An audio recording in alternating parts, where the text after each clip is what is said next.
You're listening to the All Out Show with you. Shade 45, we are here with Mark Jacobson, author of Pale Horse Rider, William Cooper, The Rise of Conspiracy and the Fall of Trust in America. How you doing, sir? I'm doing good. How are you? I'm awesome. I actually am. I'm one of the people that bought Behold the Pale Horse back in the 90s. You bought it. Why didn't you steal it like everybody else?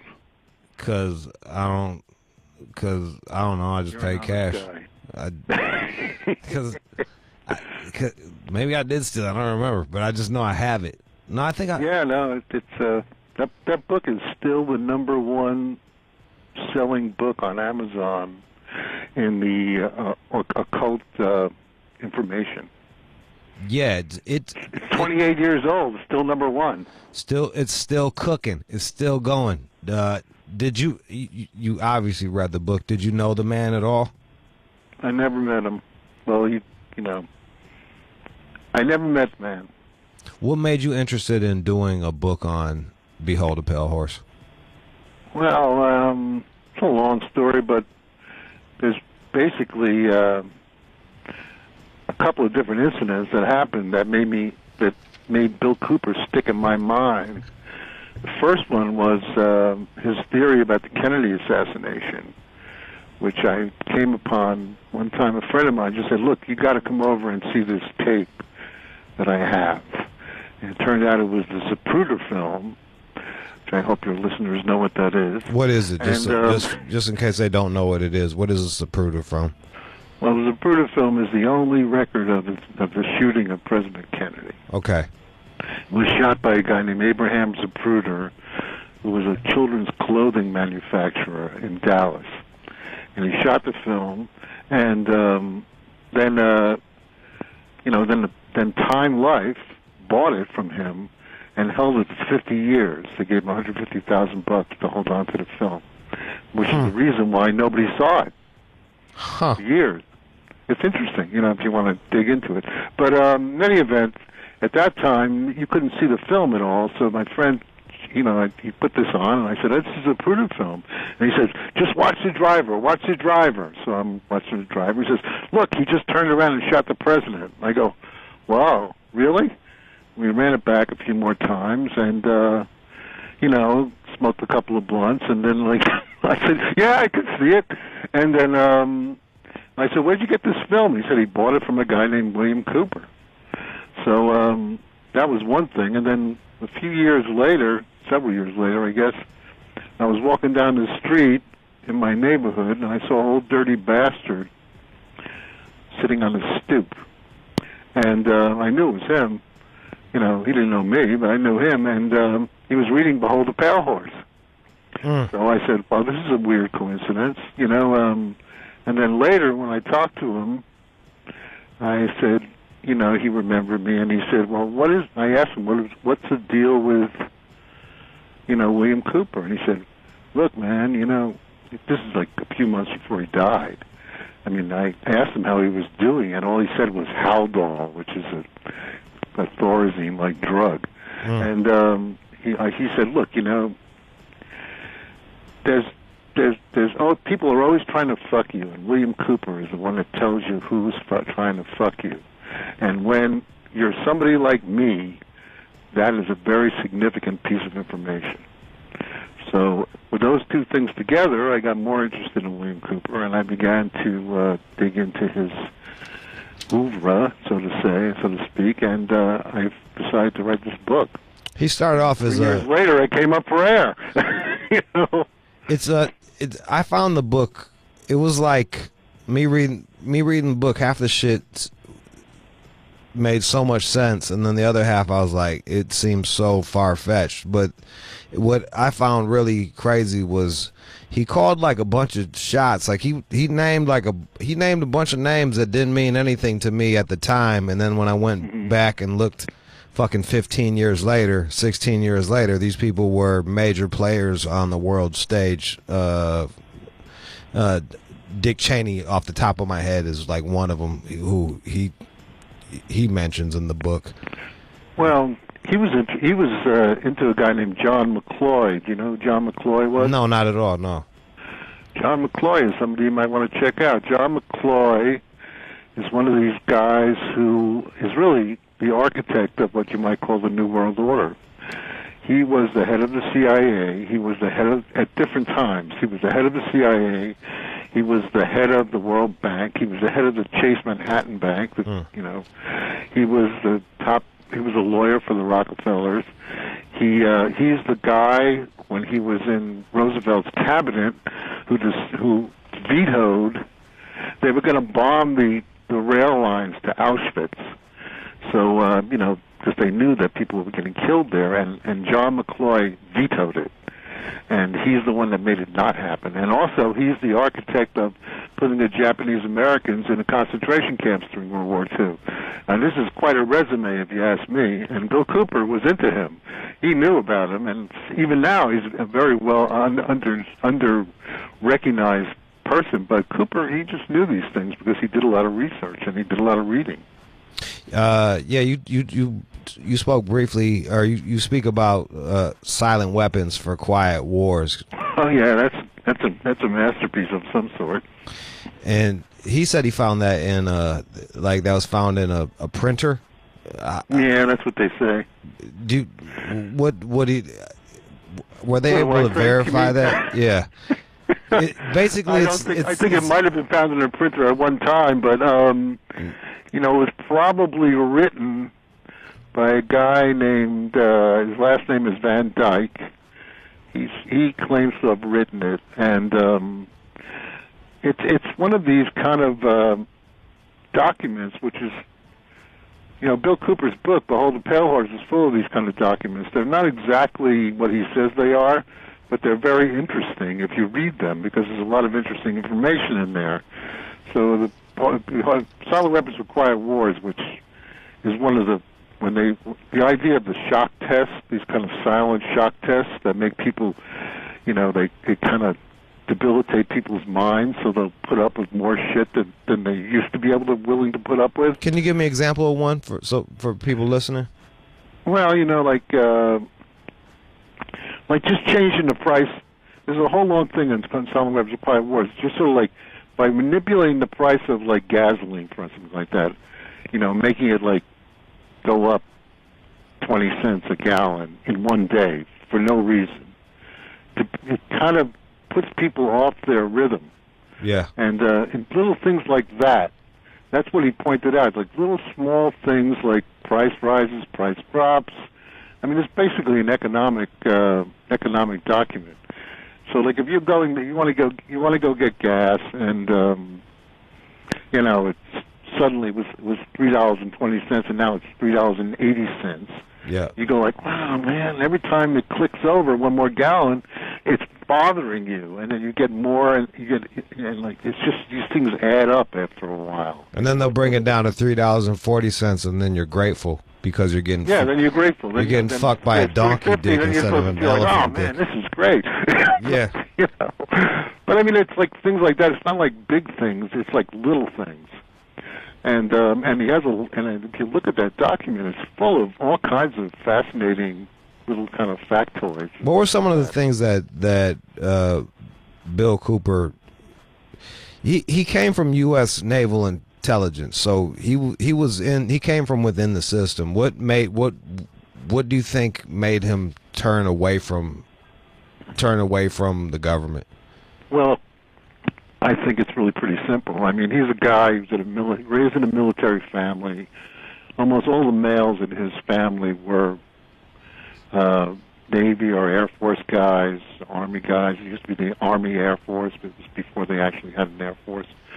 And then, you know, he was ready for him to have his war, and he got the Vietnam War, which wasn't necessarily as clear-cut a thing as World War II or something like that. So he was a totally gung-ho guy.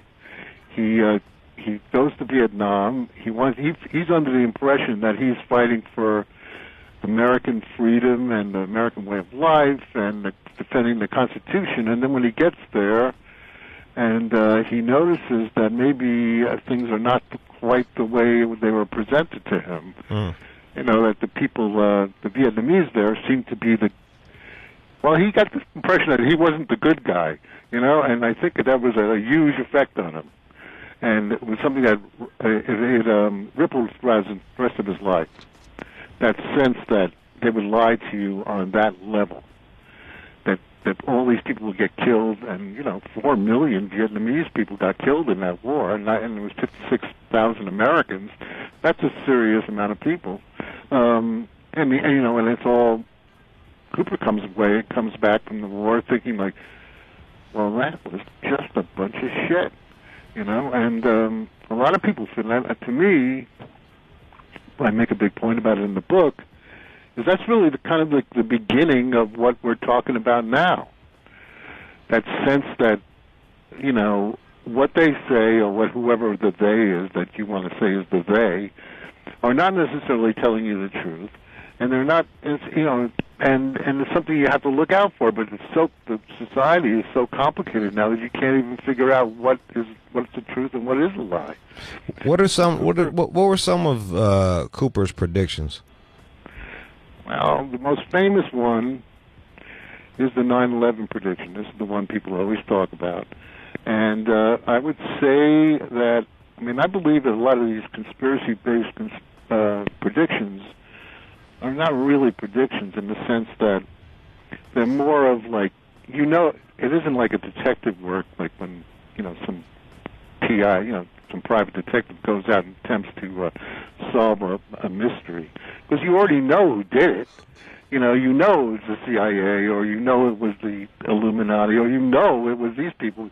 It's what you have to figure out is who's going to get the blame.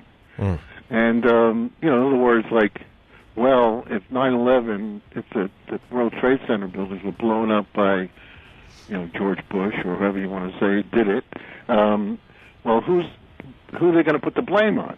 So what Cooper did on the radio on June 28th, 2001, a couple months before the actual 9/11, he said, whatever's going to happen in this country that they're going to blame on Osama bin Laden, don't you believe it? So I would say that that's a real prediction, in the sense that he calls the event, he calls the time it's going to happen, and he calls the so-called culprit. That's a real that's pulling it inside straight. But that's not my favorite Bill Cooper prediction. What's yours? I like what Cooper said was they're going to come up here. He lived on top of a mountain, a little kind of a hill in Arizona, in Egar, Arizona, and he's doing his broadcasts from up there. I mean, it's pretty like just check the picture. Here's a guy living by himself up on top of a hill in the middle of a rural area, and he's got a shortwave radio show, and he's just broadcasting every night. In other words, like, he doesn't know who's listening to him. He's just putting out the stuff. And one of the things that he said was, they're going to come up here and shoot me dead on my front doorstep at midnight. And on the night of November 5th, 2001, I mean, about a little less than 6 weeks after 9/11, that's exactly what happened. You know, he was shot dead on his front doorstep, and I think the time of death is like 12:10. That's pretty close. And so I mean, it's not that easy to predict the time and place of your own death. I mean, try it sometime. So you know, so I think that was pretty impressive, actually. You know, it didn't do Bill Cooper any good, but it's an impressive thing in retrospect. Did he push it all? Because it was a shootout with the cops, right? Well, yeah, he pushed it. Yeah. No doubt about it. I mean, I would say it was fair to say that it was one of the more complicated suicide by cops things you'll ever run across. But you'll have to read the book to get all the details, because I don't think we have enough time. Right. 888-742-3345, 888-742-3345. Pale Horse Rider, this is all about Bill Cooper and the book Behold a Pale Horse. Yeah, it's crazy. It's crazy how many different types of people read this book. You go from like hip hop people to like fucking anti-government people. Like it scans the whole. I think it's like the hip hop people are the I mean, that's really the thing that got me interested in, that made me want to write the book. Because the idea that, that book, which I guess maybe you know or don't know, it was like the number one bestseller in the New York in the East Coast prison system. In New York State prisons, that was the most read book. There's only one other book that comes close, which is the 48 Laws of Power by Robert Greene. Behold the Pale Horse was read by almost everybody, and most of the people that picked it up in prison were people that were kind of attached to the 5%er movement. Do you know what that is? Yeah. Yeah, So, and maybe your listeners know about this, but I mean, the 5%er movement comes out of the black Muslims. There's a long kind of genesis of this kind of stuff, which is in my book, and so most of the rappers, especially in the early 1990s, were 5%ers. I mean, everybody, everybody from the Wu-Tangs to Prodigy was a 5%er, and he was a huge Cooper fan. ODB was a 5%er. I mean, these are the kind of guys who had a certain sense about the way the world was, and they were in prison, a lot of them, because of one reason or another. And rap music, I don't want to make a big sweeping statement, but it is, on some level, it really is prison music. And just like Behold the Pale Horse is like a prison book. So, I mean, there's not I'm not a big Alex Jones fan, but it's no coincidence that he called his show Prison Planet for a long time, because people feel that they're not free. That's really what the main bitch is, I think, of anti-government. Almost all these people that might read Behold the Pale Horse, they're secretly thinking that they're not free. And that was really Bill Cooper's main thing. Like, what is freedom? What is it all about? What does it mean? Is it possible to actually be free, to be a free person? It doesn't necessarily mean that you can walk into the supermarket and buy a lot of different kinds of products, like they don't have in Russia or something like that. It doesn't necessarily mean that because you are a big defender of the Second Amendment, you're free. That doesn't mean that. There's a deeper and more metaphysical and far more meaningful spiritual thing about the word free. And that's kind of what he was seeking. He was a real American seeker. I mean, I don't really care too much about his politics one way or the other. I mean, the thing that I find interesting about him is that he was seeking a certain kind of truth, and I think that's what rap is all about to me. I mean, hip-hop people are trying to seek a particular kind of truth that makes sense to them. And some people are better at it than others, and that's one of the reasons why they picked up on Bill Cooper, who's a big fat white guy living on top of a mountain in Arizona. Now, why should, RZA and Gizza and these guys who are living in Shaolin, wherever the hell they were living back then, be into him? But it makes sense to me when you begin to think about the word freedom. So, I think. What did he think about? What do you think he would think about the NSA and all that? Well, the NSA was around when he was there. Yeah. No, I mean he clearly was one of the, that business about the incursion of your particular privacy is about destroying your individuality. You don't really own yourself if you don't have any privacy and you don't have a way to walk in the world that is just you, because they know everything about you and they know where you are and all that kind of stuff. I don't want to get too paranoid about it, but it is a paranoid concept. So a little paranoid never hurt anybody, So I think Malcolm X said, just because I'm paranoid don't mean I'm wrong. Well, yeah, he also said just because you don't think they're out to get you doesn't mean they're not. Yeah. So, I mean, it's just one of these kind. It's a modern way to feel, right? Let's go to Jimmy in Detroit. Jimmy, go ahead. Hey, what's going on, man? I'm just curious how Bill Cooper obtained this information to make these predictions. Like, is there any type of trace of, you know what I'm saying, on how he got this information to make these assumptions or predictions we're calling them? Well, what he would tell you is that he's never, like he says, I can remember almost exactly what he said. He said, I'm no Nostradamus. I don't have any crystal ball. What I do is I read as much stuff as I possibly can. I mean, Bill Cooper's most important phrase is do your own research. That's one of the most famous things about him. So he said that he read everything he possibly get his hands on, and then he studied the way the world was working, and he thinks that, you know, what happened in the past is probably going to happen in the future. Right. So he's just recognizes patterns. Yeah, he recognizes patterns. Okay. He recognizes patterns, and he sees where the stress points are. You know, where there's going to be a move. You know, like say Oklahoma City. This is one of the things that he predicted. So Oklahoma City is one of these kind of things that he feels. Well, at that time, he felt that there was going to be something to discredit these kind of patriot guys after Waco. Like Waco was a big deal for him. So and he, you know, so he looks at the situation and he says, well, you know, something's going to happen, you know, and it's going to be, and they're going to, and the guy who's going to get the blame is going to be some kind of guy just like Timothy McVeigh. So you know, so whether or not you think Timothy McVeigh did it or didn't do it, or you thought he was a robot who actually did it, I mean, you know, some kind of, you know, brainwashed Okay. No, I appreciate it. I'm just kind of, you know, floating around the question. Just kind of wanted to see your point of view on how that went.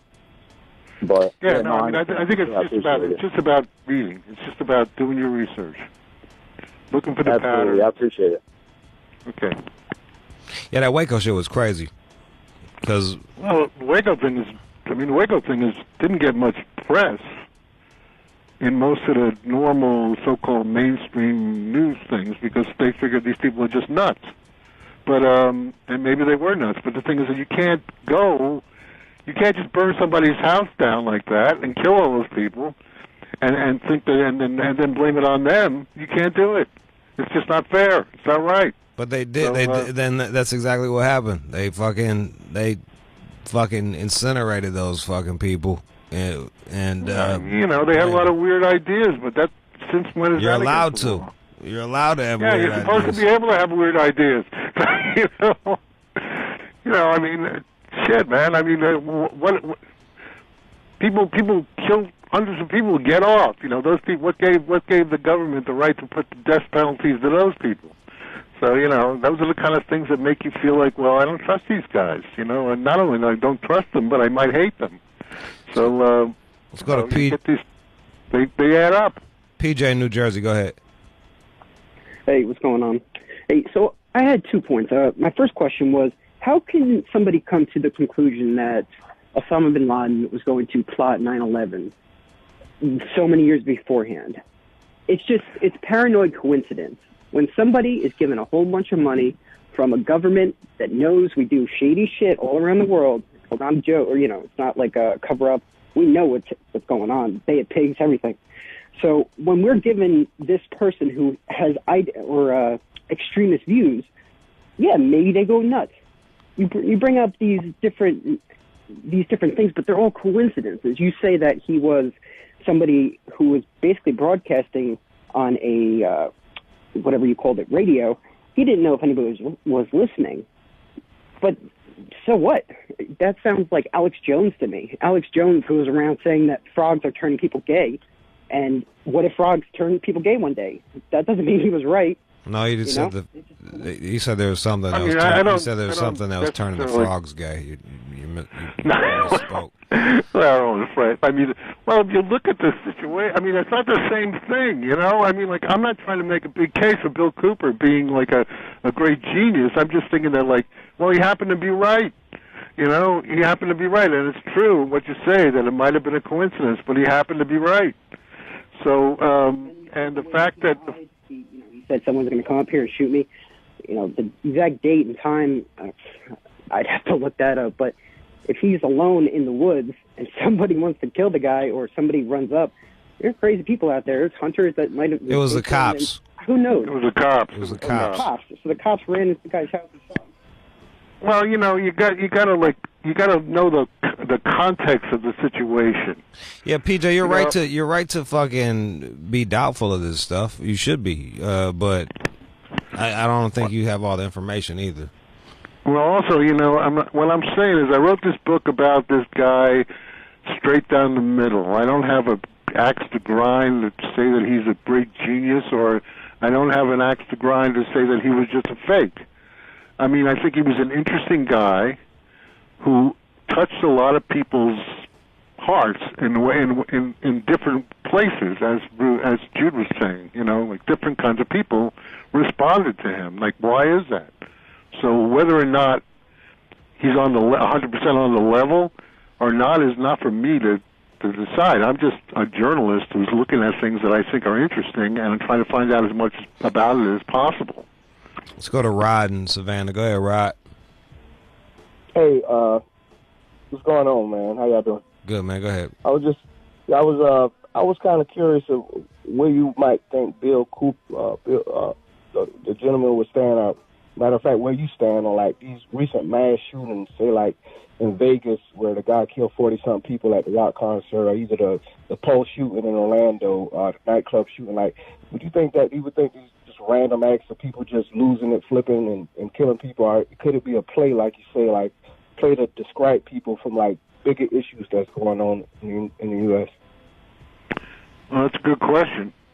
You know, it's like, I think that these things are incredibly unfortunate, and if the society doesn't figure out some way to keep it from happening, because it seems to happen every single day, you know, the society's going to fall. You can't have that kind of stuff. So what somebody like Bill Cooper would say, yeah, there's distractive kind of thing. There are things that are supposedly distractions. I mean, to the guy that was talking about Alex Jones, I mean, a guy like Bill Cooper would never suggest to some parent whose kid was killed at Sandy Hook that the kid wasn't really dead. I mean, think about it. I mean, that's really just cruel. That's just mean and stupid. I don't think that Cooper would do anything like that. But it's a good question. I mean, I don't know about that kind of stuff, but I mean, it's clearly, whether or not you believe in gun control or not, I personally don't. I think that I'm a defender of the Second Amendment, but I mean, you can't have this kind of stuff happening every day. It's bad for everybody. All right. Hello? Yeah. I mean, let's go to Mo in Florida. Go ahead, Mo. Mo. Hey, what's good, Jude? What's up, Mark? Hey, man, how are you? I'm doing pretty good. Hey, man, what are your thoughts on the Weather Mountain conspiracy that Mr. Cooper had talked about in Behold a Pale White Horse? Weather Mountain's a real thing. What's Weather Mountain? Just so I'm not. Okay, Jude. See, I'm a truck driver, and I drive I-77 every once in a while, and you can see the signs that say government restricted area for no reason off to the side. And he talked about that there's a base in the mountain that they're going to retreat to when they set a nuke off. Oh. Yeah, these kind of things. I mean, you know about the report from Iron Mountain? Did you ever hear of that one? No, what is it? Right. That's also in Behold a Pale Horse. I mean, that one was just made up by some other people. This guy who is the editor of The Nation magazine, which is a left-wing paper. He wrote that, and then it got picked up by guys like Louis Cardo, who's the head of this thing called the Liberty Lobby, which is kind of like almost a white supremacist kind of thing, and they just put it out as the truth. When actually it was clearly the guy just wrote it up like a satire. And so you never really know where these things come from. But I think they're indicative of the way people feel. There's like there's danger everywhere, like they got mountain weather, they got this, they got that. I mean, and it's just another one of those kind of things. If you want to go back to silent weapons require wars, as another one of these kind of little bricks in the way, little nails in the coffin, you know, about like, well, I'm afraid of this, I'm afraid of that, you know, what am I going to do? Once I get afraid enough, what am I going to do? Well, the thing is, like, to me, it's like, I don't think that I don't think that any government is operating with full transparency. So, I think it would government if they were. Yeah, I think it would probably be bad for them if they were, and so it does make one distrustful of what's going on, and you really have to like follow the trail, like who said what, why did they say it, where did it come from, who ran him, who ran that guy, who told that guy. It's like you got to go down this whole rabbit hole just to figure out like if the information you're getting is right, or why are they telling it to you? Yeah. Well, I mean, you're on the radio. I mean, you're reporting stuff all the time and talking about stuff. Are you 100% sure that everything you say is on the level? I mean, you might not even know. Well, that's what I'm. Look, yeah, I'm the first one to tell people I'm a fucking idiot. So, like, let's not go that far, man. Don't fucking. I'm a fucking idiot. So go do your own research. But I'm saying, don't question everything, question everybody. Well, that's what Cooper said. I mean, he said, do your own research. Just question everything. Read everything, but believe nothing. That's basically his story. I found you can prove it with your own research. I like Bill. I like what he said. He said that people want parents. That people want the government to be their parents, and as long as you want them to be your parents, they'll control you. And I thought that was. Yeah, I think that's an apt comment for sure. So yeah, I think there's something. Pick up Pale Horse Rider and pick up Behold a Pale Horse. Look, you're not gonna believe everything in Behold a Pale Horse, but there are. You would be wacky to believe all that stuff. But man, there are some things in there where he just fucking hits a nail on the head. So it's just it's kind of interesting. I find the book very interesting. Yeah, no, it's an interesting book, and it's also the way it's stuck together is kind of interesting too, because it's sort of like a scrapbook of a kind of rambling mind, and I like that about it.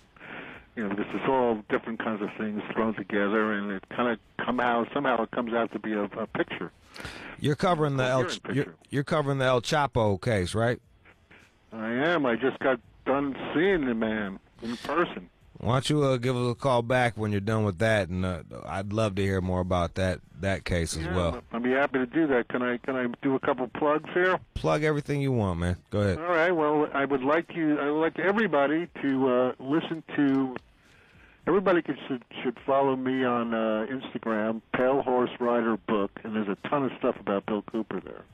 And also on Thursday, this is something that actually is of some significance. There's a rapper named William Cooper who has done a lot of rapping. He's a fairly well-known rapper on the East Coast.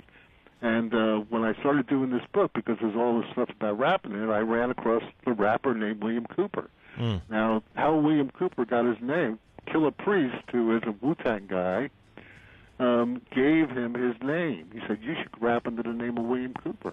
And he decided to rap under the name of William Cooper, so we became friendly, and we just dropped a mixtape on SoundCloud. You got a mixtape with him? No, I was saying, did you and William Cooper drop a mixtape on SoundCloud? No. On Thursday on Hip Hop DX, we were dropping the first rap video made about a book.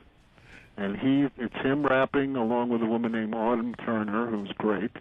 And you should check it out, because I think it's going to be something. And it came out way better than I ever thought it would, and also it's my rap debut, so I gotta like it, Well, congratulations! You're now officially a rapper. Well, I don't have to rap in the video. I just sort of stand there and look as mean as I possibly can. Oh, you're in the entourage. You hold the blunts and the pistols. Congratulations, that's you. You did it. You fucking did it. Mark Jacobson, really a pleasure chatting with you. Thanks for talking a bit about thanks for having me on, man. William Cooper.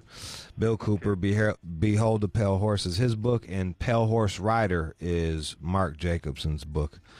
And he's going to be calling back with some El Chapo.